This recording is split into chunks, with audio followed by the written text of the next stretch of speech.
இந்த குழந்தைகளே, நான் தான் உங்கள் லலிதா பாட்டி பேசுகிறேன். இப்போது நான் உங்களுக்கு வள்ளக்கோட்டை சுப்பிரமணிய சாமியை பற்றி சொல்ல போகிறேன். முன்னொரு காலத்தில் வள்ளல்னு ஒரு அசுரன் தன்னை சுற்றி ஒரு கோட்டையை உருவாக்கி அதில் ஆட்சி புரிஞ்சு அதிகாரம் பண்ணிட்டு தேவலோகத்தில் இருக்கிற தேவர்களையும் முனிவர்களையும் கொடுமைப்படுத்திட்டு வந்தான். இவன் கொடுமை தாங்காமல் எல்லாரும் முருகனிடத்தில் வந்து அந்த அசுரனை அழிக்க சொல்கிறான். முருகனும் அந்த அசுரனோட போராடி வதம் செய்கிற சமயத்தில், இந்த இடம் நான் வாழ்ந்து வந்த கோட்டை, அதனால் என்னை வதம் செஞ்ச இந்த இடத்துக்கு வள்ளல் கோட்டைன்னு பேர் வைங்கோன்னு சொன்ன உடனே முருகனும் சம்மதித்து அவனை வதம் செஞ்சு அந்த இடத்துக்கு அவனோட பேராலேயே வள்ளல் கோட்டைன்னு பேர் வச்சார்.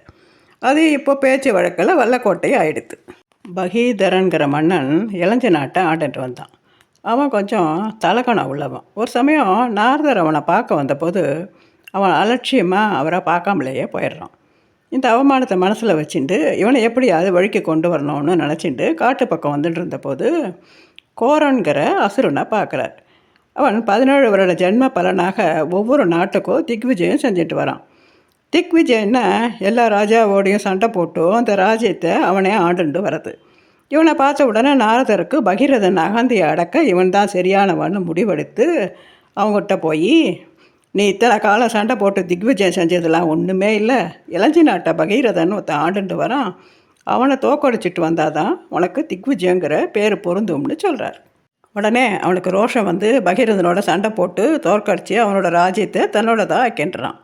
அதனால் பகீரதன் எல்லாத்தையும் இழந்து தனக்கும் தன்னோட நாட்டு மக்களுக்கும் ஒன்றுமே பண்ண முடியாமல் இருக்கிற போது தான் அவனுக்கு நாரதர் அவமானப்படுத்தினது ஞாபகத்துக்கு வருது.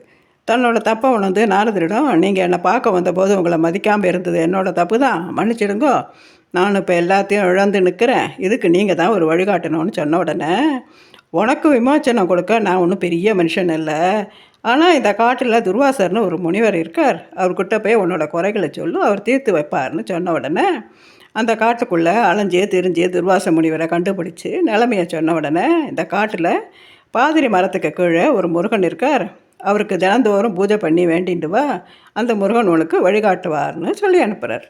அவர் சொன்னபடியே அவர் செஞ்சுட்டு வந்ததுனால மறுபடியும் நாடு சுபிட்சமாயிடுது. நம்மளையும் நம்ம நாட்டையும் காப்பாற்றி கொடுத்த முருகனுக்கு வல்லக்கோட்டையில் அவர் கோவில் கட்டணும்னு தீர்மானித்து அங்கே ஆகம விதிப்படி ஒரு அழகான கோவில் கட்டினான். இந்த கோவில் 1600 வருஷம் பழமையானது. இங்கே இருக்கிற முருகன் 7 அடி உயரம் கொண்டவர். 7 நாளே கேதுங்கிறதுனால இவரை வணங்குறதுனால கேது பகவான் அருளும் நமக்கு கிடைக்கும். இந்த முருகனுக்கு ரோஜா மாலைன்னா ரொம்ப பிடிக்குமா. இந்த கோவிலில் முருகன் வள்ளி தேவான சமேதராய் காட்சி தரார். புராதன காலத்து சிறப்பு அம்சம் கொண்ட கோவில். இப்போது எல்லா இடத்துலையும் இதை விட உயரம் உள்ள முருகன் இருந்தாலும் வல்லக்கோட்டை முருகனுக்கு தனி சிறப்பு உண்டு.